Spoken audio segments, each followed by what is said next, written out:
friends, welcome to our channel. இன்னைக்கு நம்ம பார்க்க போறது சூப்பரான ஒரு ஸ்வீட் ரெசிபி தான். வாங்க வீடியோக்குள்ள போலாம். நான் கடலை மாவு எடுத்து வச்சிருக்கேன். சீனி, தண்ணி, கொஞ்சமா ஆப்பச்சோடா, கலர் வேணும்னா போட்டுக்கோங்க, அப்படி இல்லனா ஸ்கிப் பண்ணிக்கோங்க. வீட்ல இருக்க ஏதாவது ஒரு பவுல் இல்ல கப் ஏதாவது எடுத்துக்கோங்க. அதுல கடலை மாவு எடுத்தீங்கன்னா அதே அளவு தான் சீனி எடுக்கணும், தண்ணி எடுக்கணும். இப்போ நான் இதில் தான் கடலை மாவு எடுத்திருக்கேன். அதுக்கு ஃபர்ஸ்ட் நம்ம ஆப்பச்சோடா போட்டுக்கலாம். ஆப்பச்சோடா நிறைய போடக்கூடாது, சும்மா ஒரு பிஞ்ச் தான் போடணும். இந்த அளவு போட்டால் போதும். தண்ணி எடுத்தோடனே நிறைய ஊற்றக்கூடாது, கொஞ்சமாக ஊற்றி கெட்டியாக மாவு கரைச்சிக்கலாம். மாவு கரைக்கும் போதே கொஞ்சமாக கலர் சேர்த்துக்கிறேன்.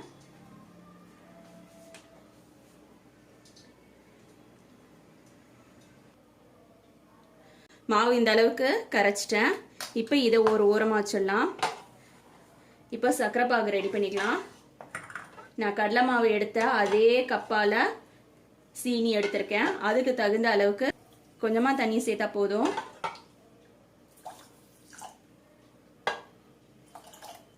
சர்க்கரை பாகு அடுப்பில் வச்சு நம்ம பதம் எடுத்துக்கலாம். பதம் பிசுக்கு பதம் இருக்கணும், கம்பி பதம்லாம் வரக்கூடாது.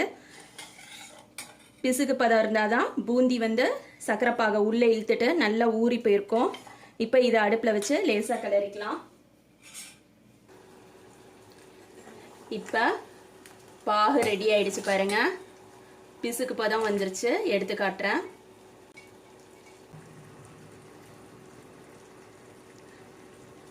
நல்லா ஒட்டுது பாருங்க, இதுதான் பதம். இப்போ இதை அடுப்பை ஆஃப் பண்ணி வச்சிடலாம். இதில் கொஞ்சமாக நம்ம ஏலக்காய் தூள் சேர்த்துக்கலாம். கடாயில் எண்ணெய் வச்சுட்டேன். எண்ணெய் வச்சு எண்ணெய் சூடாயிடுச்சு. எண்ணெய் சூடாயிடுச்சான்னு செக் பண்ணுறதுக்கு நாம் கரைச்சி வச்சுருக்க மாவுலேருந்து லைட்டாக ஒன்று விரலில் தொட்டுட்டு போட்டு பார்க்கலாம்.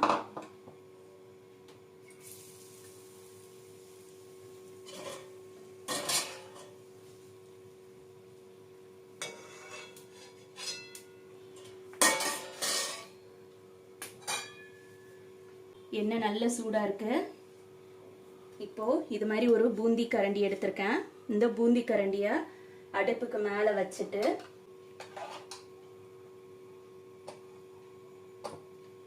கரைச்ச மாவை இந்த மாதிரி எடுத்து வச்சு விடலாம்.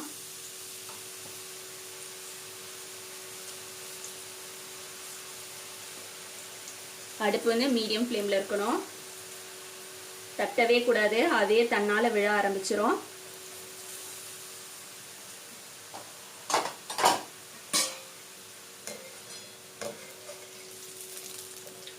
இப்போ இதை எடுத்துடலாம்.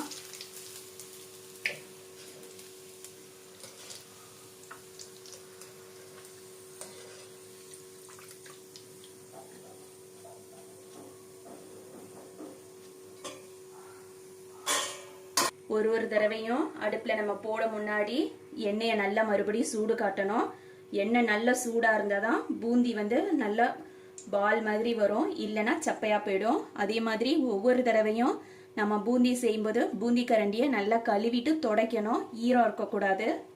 பூந்தி பார்த்தீங்கன்னா கரெக்டான பதத்தில் நம்ம மாவு கரைக்கிறதும் எண்ணெய் கரெக்டாக சூடாக இருந்தால் தான் இந்த மாதிரி நல்லா பால்ஸாக வரும். அப்படி இல்லைன்னா சப்பையாக இருக்கும். இது இப்படி இருக்காது, இந்த அளவுக்கு இருக்கணும். இதே மாதிரி நான் எல்லாத்தையும் செஞ்சுட்டு காட்டுறேன்.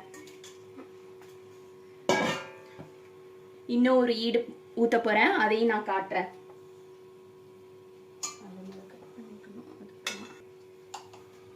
ஒரு தடவையும் மாவு ஊற்றும் போது மாவை நல்லா கலக்கி விட்டுட்டு ஊற்றுங்க. மேலால் தண்ணியாக இருக்கும், கீழே அடியில் கெட்டியாக தேங்கி போயிருக்கும். அதால் நல்லா கிளறிடணும். கிளறிட்டு எப்போதுமே நிறைய ஊற்றக்கூடாது, கொஞ்சமாக தான் ஊற்றணும். சின்ன கரண்டியாக பார்த்து எடுத்துக்கோங்க.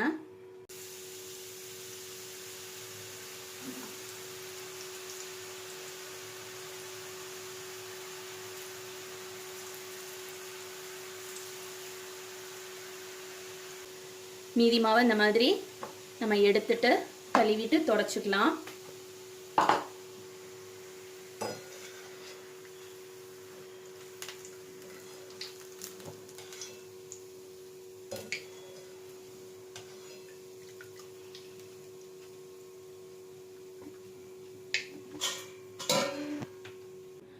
சப்போஸ் உங்கள் வீட்டில் இந்த மாதிரி பூந்தி கரண்டி இல்லை அப்படின்னாக்கா நீங்கள் வந்து இதை யூஸ் பண்ண முடியாது.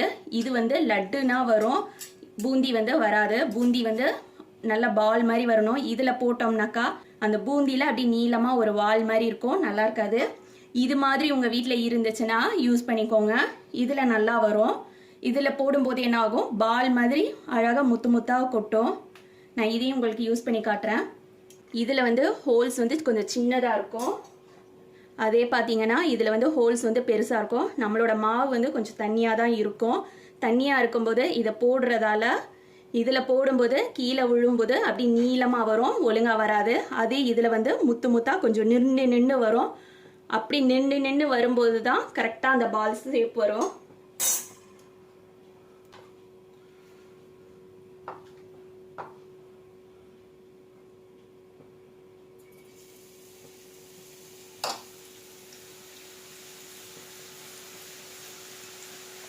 நீங்கள் பார்த்தீங்கன்னா தெரியும், அழகாக பால் மாதிரி வரும் பாருங்க. இப்போ இதை எடுத்துடலாம்.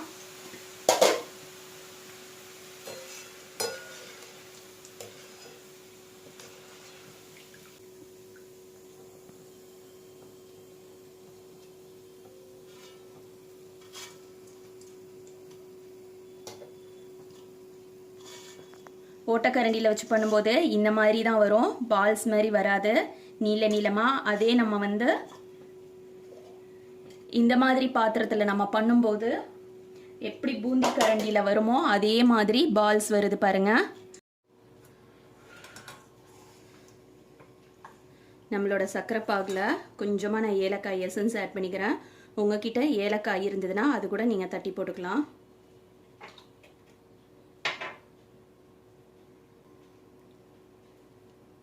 கொஞ்சமாக கலர் சேர்த்துக்கிறேன்.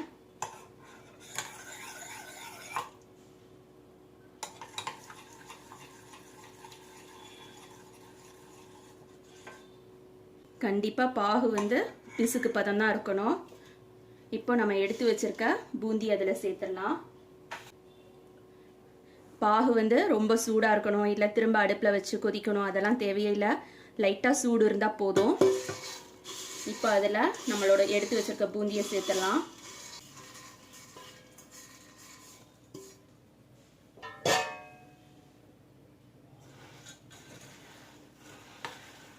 பூந்தி நல்லா கிளறிக்கலாம்.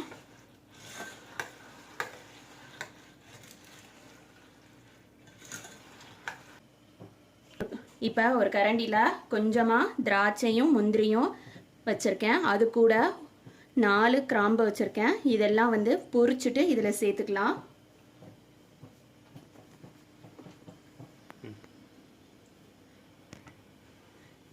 ஏற்கனவே நம்ம பூந்தி பொரிச்ச அதே எண்ணெயிலேயே இதை பொரிச்சுக்கலாம்.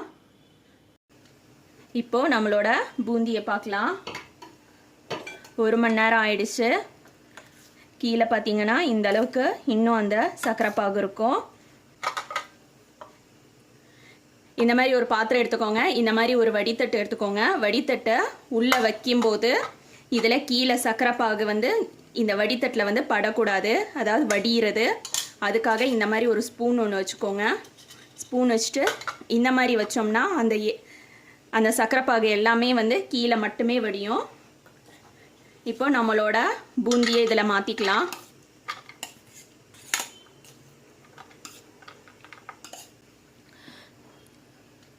இப்போ நம்மளோட பூந்தியை பார்க்கலாம். 1 மணி நேரம் ஆயிடுச்சு. கீழே பார்த்தீங்கன்னா இந்த அளவுக்கு இன்னும் அந்த சர்க்கரை பாகு இருக்கும். இதை வந்து இந்த மாதிரி ஒரு பாத்திரம் எடுத்துக்கோங்க. பாத்திரத்தில் உள்ள ஸ்பூன் போட்டுக்கோங்க. அதாவது இது வந்து இப்படி இருக்கணும். இந்த மாதிரி ஒரு பாத்திரம் எடுத்துக்கோங்க, இந்த மாதிரி ஒரு வடித்தட்டு எடுத்துக்கோங்க. வடித்தட்டை உள்ளே வைக்கும்போது இதில் கீழே சர்க்கரை பாகு வந்து இந்த வடித்தட்டில் வந்து படக்கூடாது, அதாவது வடிகிறது. அதுக்காக இந்த மாதிரி ஒரு ஸ்பூன் ஒன்று வச்சுக்கோங்க. ஸ்பூன் வச்சுட்டு இந்த மாதிரி வச்சோம்னா அந்த சர்க்கரை பாகு எல்லாமே வந்து கீழே மட்டுமே வடியும். இப்போ நம்மளோட பூந்தியை இதில் மாற்றிக்கலாம்.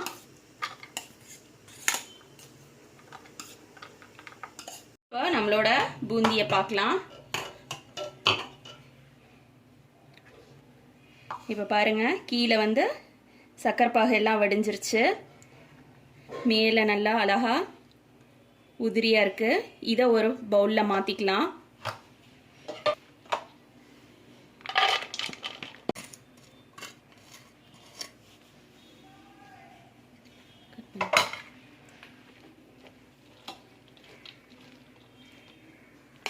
இப்போ பாருங்கள், கடையில் வாங்குற மாதிரியே பூந்தி ரெடி ஆயிடுச்சு.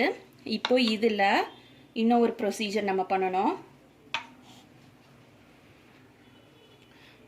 இப்போ கொஞ்சமாக சீனி எடுத்திருக்கேன். இதை ஒரு மிக்ஸி ஜாரில் ஆட் பண்ணிவிட்டு பவுட்ரு பண்ணிட்டு வரேன்.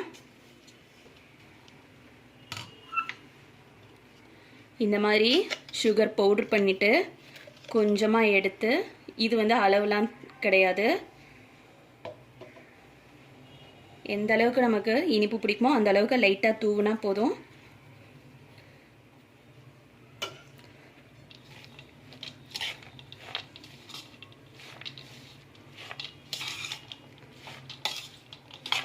இந்த மாதிரி சுகர் பவுடர் பண்ணதை நம்ம தூவுனோம்னாக்கா 100% ஸ்வீட் கடையில் வாங்குற மாதிரியே இருக்கும் நம்மளோட பூந்தி. இது அப்படியே இன்னும் ஒரு அரை மணி நேரம் வச்சோம்னாக்கா சுகர் வந்து நல்லா கோட் ஆகிட்டு மேலே சூப்பராக இருக்கும் பார்க்குறதுக்கு. இப்போ இதை எடுத்து காட்டுறேன் பாருங்கள் எந்த அளவுக்கு இருக்குன்னு சொல்லிட்டு. நசிக்கும்போது நல்லா இதுங்குது, அதே நேரத்தில் உள்ள ஜூஸியாகவும் இருக்குது. இந்த மாதிரி தான் இருக்கும். நான் சொல்கிற அளவுகளில் கரெக்டாக பண்ணிங்கனாக்கா பர்ஃபெக்டாக வரும். இதே மாதிரி நீங்களும் உங்கள் வீட்டில் செஞ்சு பாருங்கள். தேங்க்ஸ் ஃபார் வாட்சிங்.